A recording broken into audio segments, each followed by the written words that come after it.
இந்த பொண்ணு வந்து இல்லைப்பா தெரியாத இடத்துல போய் நான் அங்கே தனியாக இருக்கிறத விடவும் நான் இங்கே இருக்கிறேன், நீங்கள் ஒரு 10 நாளைக்குள்ளே வந்து நீங்கள் பாருங்கள் என்ன பண்ணணும் அப்படின்னு.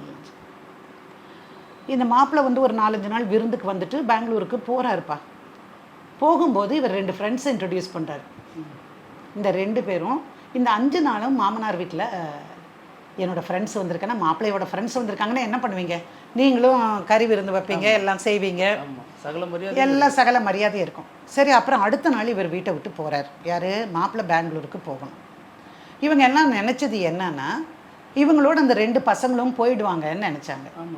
அப்புறம் அவர் வெளியே போகும்போது சூட்கேஸ் எடுத்துகிட்டு வெளியே போகும்போது அவர் மாமனார்கிட்ட சொல்கிறார், இன்னொரு 2 நாள் தானுங்க மாமா, அவங்க இங்கே ஒரு வேலையாக வந்திருக்காங்க, அது முடிச்சதுக்கப்புறம் அவங்க போயிடுவாங்க அப்படின்னு. அவங்க அப்பாவுக்கு பிடிக்கல. அவரே இல்லை, மாப்பிள்ளையோட ஜோடிக்கு தான் 2 பேர் இருக்கிறாங்க. இப்போ அந்த பொண்ணு வேறு வீட்டில் இருக்கா, நாளைக்கு ஒரு பேச்சு வந்துடக்கூடாது அப்படின்னு அவர் நினைக்கிறார். அவங்க 1 வாரம் வரைக்கும் இருக்கிறாங்க. அப்புறம் இவர் ஃபோனில் கூப்பிட்டு மாப்பிள்ளை இந்த மாதிரி சரியில்லைங்க மாப்பிள்ளை, இவ்வளோ நாளெல்லாம் இருக்க வைக்க முடியாதுங்க மாப்பிள்ளை, அவங்களை வேறு எங்கேயாவது இடம் பார்த்துட்டு போக சொல்லுங்க அப்படின்னு கொஞ்சம் கடுமையாக சொல்கிறாரு அவங்கக்கிட்ட.